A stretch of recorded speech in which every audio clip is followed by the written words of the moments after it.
Un obispo desafía al Papa y el Papa lo excomulga. No hablamos de la Edad Media, hablamos de hoy, julio 2026. El asunto está en noticias y en redes sociales. La Iglesia se rompe. La Fraternidad San Pío X dice un no rotundo a las reformas del Vaticano. Hoy ya tiene cientos de miles de fieles, seminarios propios y han consumado un cisma con Roma.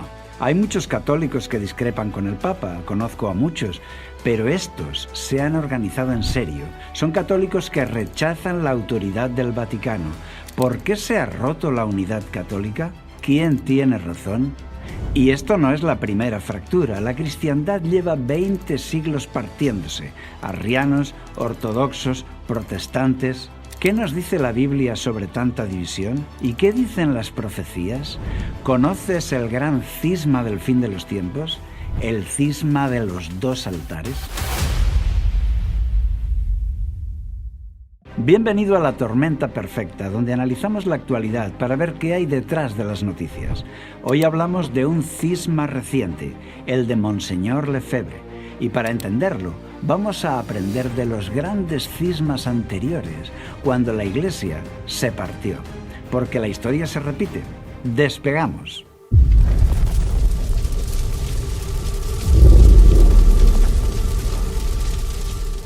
Marcel Lefebvre nació en Francia en 1905. Fue misionero en África, arzobispo y durante años un hombre de plena confianza dentro de la Curia Vaticana. No era un cualquiera, fue superior general de una importante congregación misionera. Participó como obispo en el Concilio Vaticano II, el gran concilio católico celebrado a partir de 1962. Este concilio cambió muchas cosas en la Iglesia católica. La misa pasó a celebrarse en la lengua del pueblo y no en latín. El sacerdote se giró hacia el público para oficiar de cara a los fieles. Se habló de libertad religiosa, de diálogo con otras religiones, de una liturgia renovada. Para ganar el corazón del pueblo llano, el Vaticano tendrá ahora un mensaje más social que dogmático, más ecuménico que exclusivo, unas formas más populares y un lenguaje más acorde con los tiempos modernos.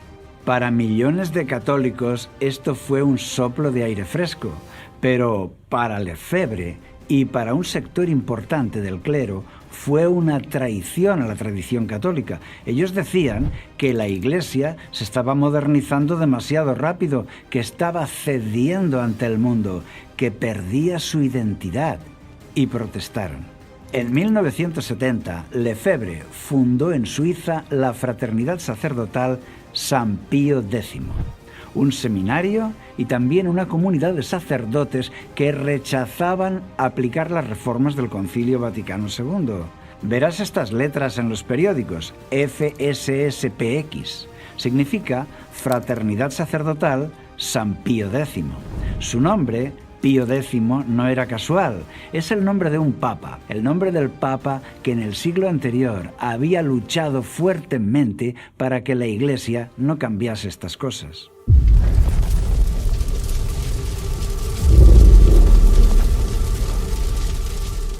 El Vaticano había dado un giro hacia el ecumenismo y al mensaje social, y esto iba cada vez a más, pero los sacerdotes de Lefebvre no podían aceptarlo. Durante casi 20 años hubo tensión, cartas, advertencias, intentos de acuerdo entre Roma y Lefebvre, pero en 1988 sucedió algo más que ya no tendría marcha atrás. Lefebvre, que ya tenía más de 80 años de edad, temía que su fraternidad se quedara sin obispos propios cuando él muriera.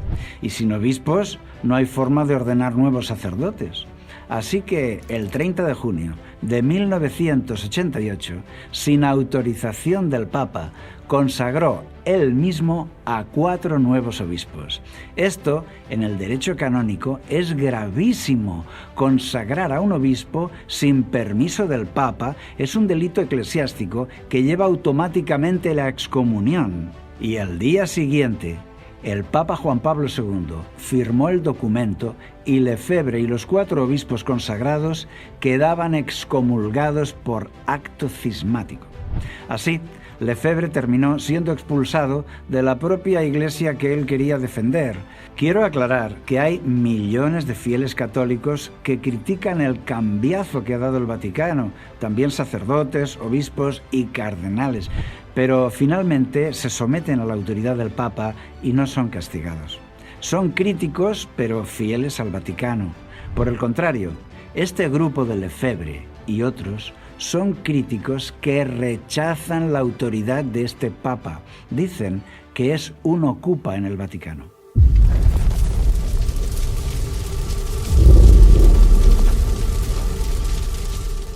Ya en el año 2009, el Papa Benedicto XVI, buscando reconciliar a este grupo con Roma, levantó la excomunión que pesaba sobre los obispos, pero el desacuerdo ha continuado. La fraternidad se ha consolidado, ha crecido. Son ya 600.000 fieles y 733 sacerdotes y 250 monjas, según datos de la agencia EFE. Su líder es el sacerdote italiano Davide Pagliarani, quien ejerce como superior general de la congregación. Y como el Vaticano ha ido aún más lejos en su línea ecuménica y su nueva ideología socialista y globalista, pues los católicos tradicionalistas están todavía más molestos. Y estalla la noticia. Suiza, 1 de julio 2026. Ante miles de fieles venidos de varios países, 2 obispos de la Fraternidad de San Pío X ordenaron a 4 nuevos obispos sin permiso del Papa.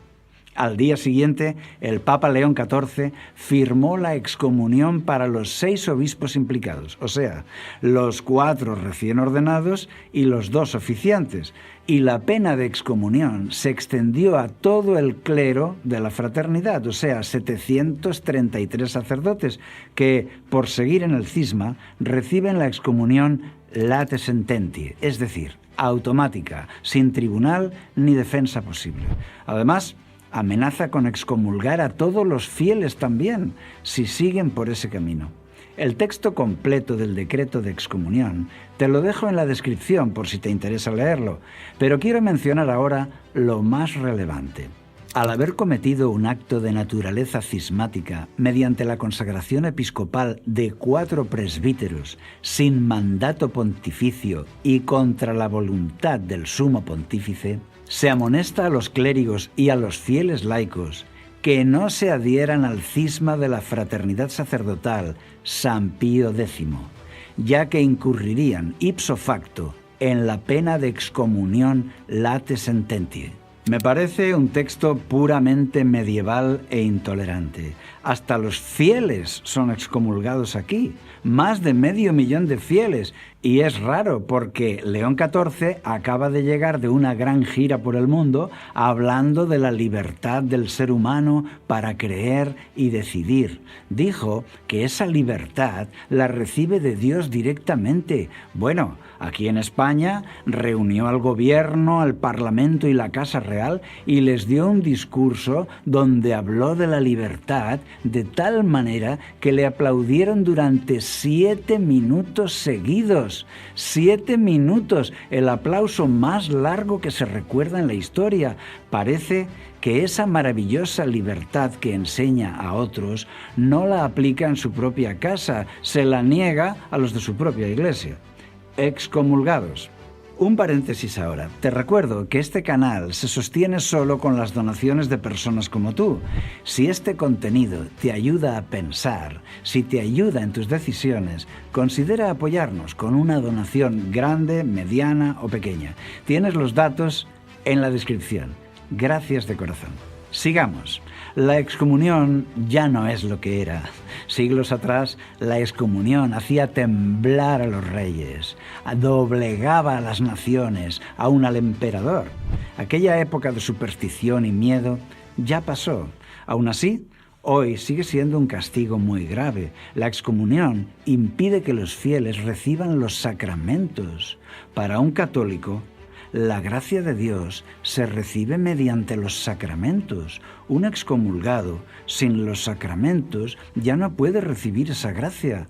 Está perdido. ¿Por qué el Vaticano es tan abierto con las otras religiones y tan radical con los católicos que discrepan? La propia web Info Vaticana se plantea lo extraño que es que el Vaticano dé su bendición a las parejas LGTB y también a las parejas que conviven sin casarse, mientras que excomulga a los sacerdotes católicos que son tan devotos que son nombrados obispos, pero el Papa los condena porque esto se ha hecho sin su permiso, en contra de su voluntad. Grave pecado. Parece que lo único que importa aquí es ser sumiso al sistema y reconocer la autoridad papal. Es como una obsesión por mantener el monopolio. Es como decir, si quieres la vida eterna, tienes que venir aquí a recibir mis sacramentos, porque yo tengo la exclusiva. Según la CNN, esta es una gran crisis en la Iglesia porque cientos de sacerdotes se enfrentan directamente a los cambios del Vaticano y además no reconocen la autoridad papal. Dicen que es un papa ilegítimo que traiciona a la Iglesia. ¿Quién tiene razón? ¿Los excomulgados o el Papa? ¿Lefebvre o el Vaticano? No es nuestro papel juzgar las conciencias de nadie, pero sí que podemos observar algo. Cuando una institución humana concentra tanta autoridad, hasta el más fiel puede terminar excomulgado por defender su propia versión de la fidelidad. Esto ya nos habla de un problema de fondo, que vamos a entender mucho mejor si miramos hacia atrás en la historia. Lefebvre no fue el primero en romper con Roma, ni será el último. La historia de la cristiandad es, en buena parte, una historia de fracturas. Vamos a repasar las más importantes.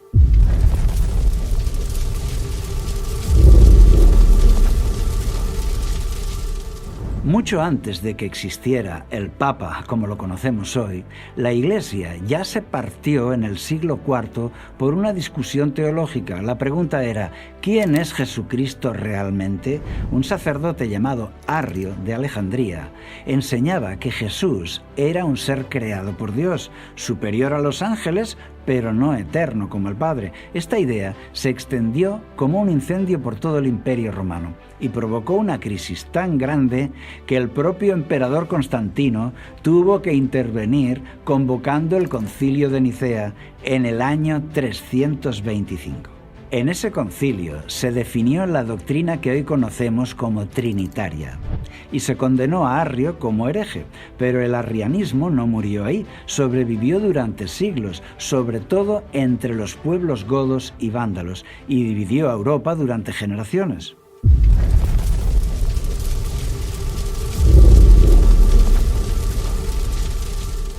Alrededor del año 1000 sucedió el cisma más grande de toda la historia cristiana.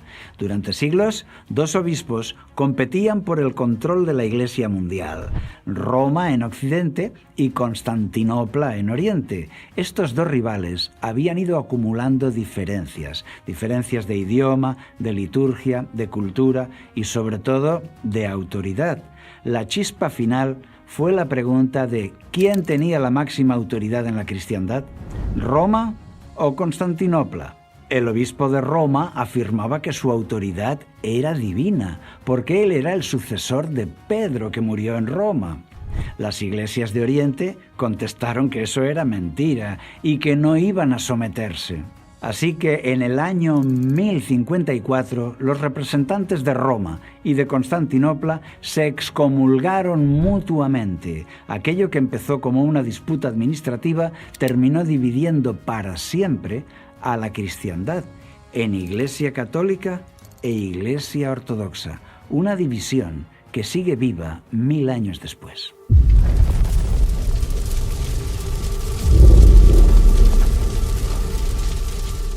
Y en el siglo XVI, Martín Lutero, un monje agustino, iba a hacer historia.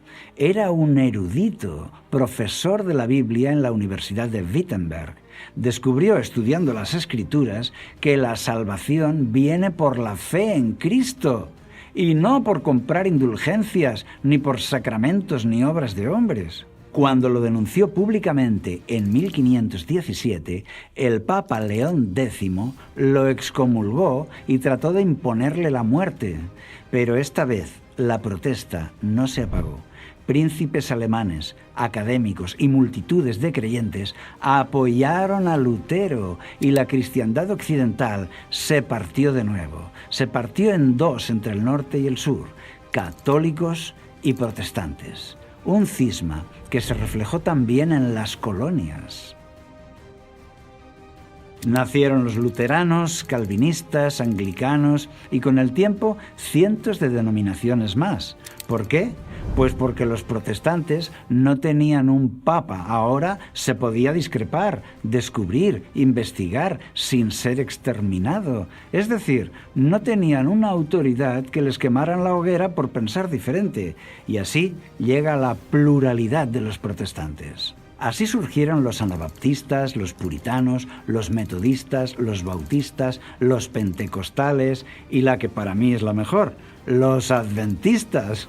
Porque, permíteme, los adventistas no estamos tan locos como algunos pensáis, porque leo algunos comentarios bastante agresivos, esa secta del diablo, etc. A ver, las doctrinas bíblicas yo las veo muy razonables, pero bueno, eso es algo de criterio personal. Sigamos. Cada una de esas iglesias trató de aportar una lectura más fiel de la Biblia. Creo que eso es bueno, que haya libertad para que tú leas la Biblia por ti mismo y decidas libremente cuál es tu fe.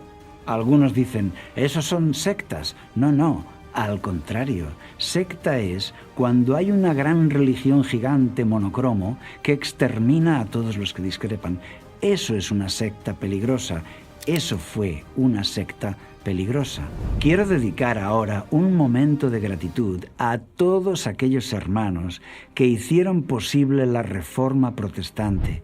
Muchos acabaron en salas de tortura o en las hogueras de la Inquisición, pero con su valentía, ellos rompieron las cadenas de la ignorancia, de la superstición y pusieron la Biblia en las manos del pueblo. Que Dios nos ayude a seguir su ejemplo, a tener esa fe y valor en la tormenta perfecta.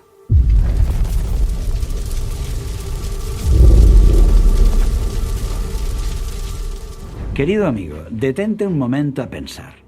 Arrianos contra trinitarios, Roma contra Constantinopla, católicos contra protestantes, Roma contra Lefebvre. En 20 siglos de cristianismo, la historia se repite una y otra vez. Una autoridad humana se consolida, alguien discrepa y la respuesta es agresiva. Excomunión, destierro, a veces la muerte. Jesús oró por la unidad de sus seguidores la noche antes de morir. Y la Biblia nos anima a buscar la unidad. Procurad con diligencia mantener la unidad del Espíritu en el vínculo de la paz. Fíjate que Pablo no dice guardad la unidad de la organización, ni la unidad bajo un solo jefe visible en la tierra. No, lo que dice es la unidad del Espíritu. Eso es otra cosa.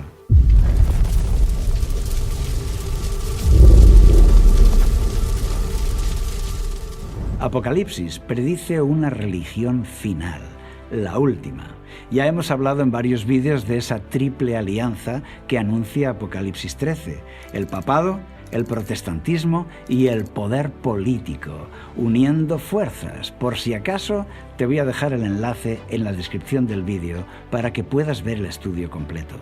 La unión del poder político y el poder religioso formó la bestia de la profecía, como en los tiempos del emperador Constantino, como en la época medieval con los papas y los reyes. Esa es la primera bestia, la religión junto a los reyes. Ahora vuelve. Las escenas finales de la profecía nos muestran que habrá muchos milagros diabólicos que crearán un movimiento religioso espectacular, ecuménico, poderoso, ferviente, lleno de milagros y de señales para engañar al mundo entero. Y hace grandes señales, de tal manera que aún hace descender fuego del cielo a la tierra delante de los hombres, y engaña a los habitantes de la tierra a causa de las señales que se le concedió hacer en presencia de la bestia, mandándoles a los habitantes de la tierra a hacer una imagen en honor a la bestia. El mundo entero verá señales sobrenaturales, innegables, y todos apoyarán a esa nueva religión con gran entusiasmo. La nueva religión se vuelve poderosa con el apoyo de los gobiernos, las iglesias, los milagros. Ya no hay ateos. El mundo entero es creyente ahora. Tan poderoso es ese altar grande que se vuelve intolerante. Impone a todos la marca de la bestia.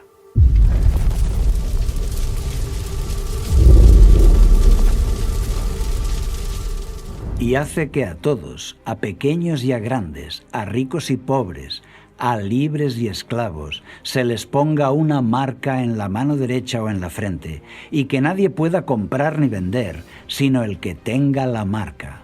Como el altar grande está inspirado por el diablo, es perseguidor.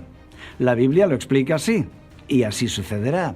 Así que no te enfades conmigo. Si te tienes que enfadar, enfádate con la Biblia, que lo explica así. Querido hermano, espabila y abre los ojos. El altar grande es perseguidor. Así que cuando esto suceda, recuerda, el altar grande es perseguidor y es el del diablo. Siempre ha sido así. Jesús fue perseguido, no perseguidor. Sus seguidores también fueron perseguidos, no perseguidores. Y así será también en la tormenta perfecta. Durante los siglos de la Inquisición, el altar grande ha perseguido al altar pequeño. Por eso, tú debes decidir ahora en qué altar estás parado. Cuando esto llegue, abre los ojos y di, ¿estoy en el altar grande? ¿En el altar popular? ¿O estoy en el altar pequeño y fiel? ¿En el perseguidor o en el perseguido? Esta bestia de la profecía volverá a actuar ahora, incluso con la pena de muerte, así está escrito, que hiciera matar a todos los que no adoraran a la imagen de la bestia.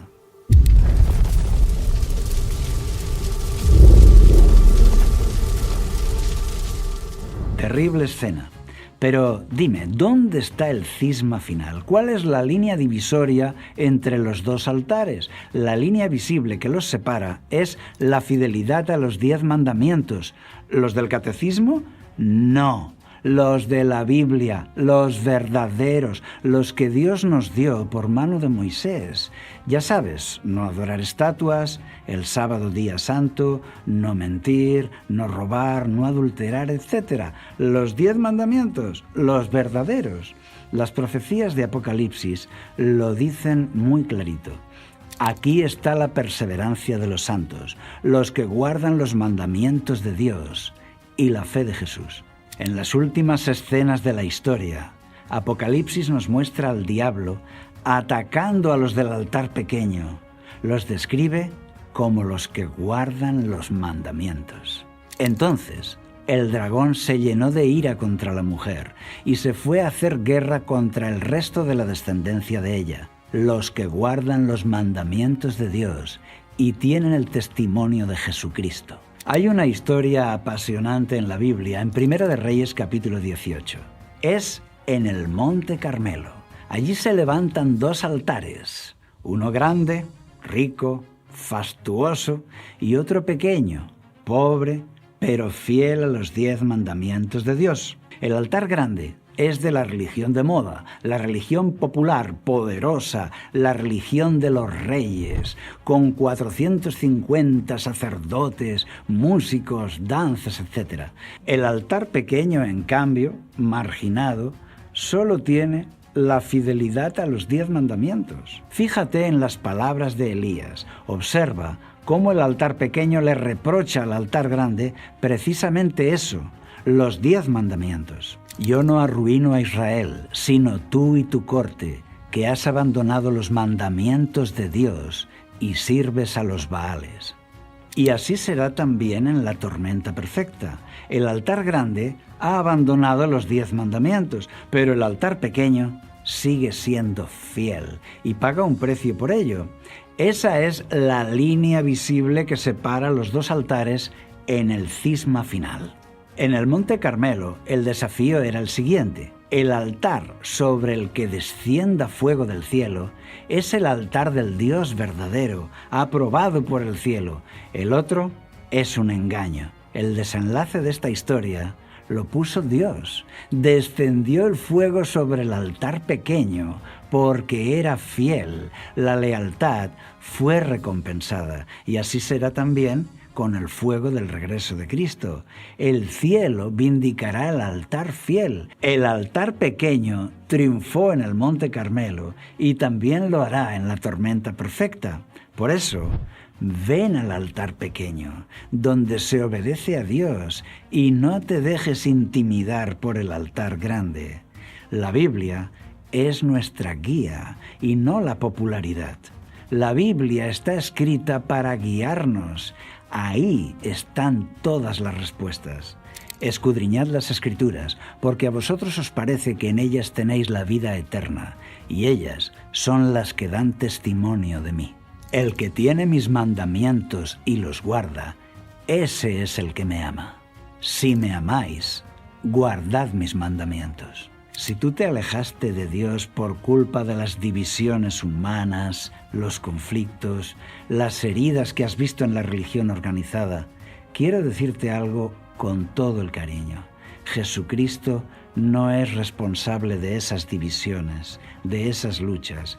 Jesucristo sigue siendo la roca, sigue esperándote con los brazos abiertos, sin importar si vienes de tal o cual iglesia o de ninguna. Él te recibe feliz, quiere borrar tu pasado y darte una vida nueva, una vida eterna. ¿Y tú qué piensas de todo esto? ¿Ya estás en paz con Dios? ¿Has elegido ya cuál es tu altar? Escríbenos en los comentarios, me encantará leerte. Si este contenido te hizo pensar, dale un like y compártelo, hay gente que lo necesita. Suscríbete para no perderte los vídeos nuevos. Tenemos también la serie Los símbolos proféticos, donde estudiamos paso a paso los grandes temas de la Biblia desde cero. Te dejo el enlace en la descripción. Este canal funciona solo gracias a donaciones de personas como tú y como yo. Si Dios te inspira a ayudarnos económicamente, tienes los datos en la descripción. Gracias por acompañarnos. Recibe un abrazo de todo el equipo de Logos TV y que Dios te acompañe siempre.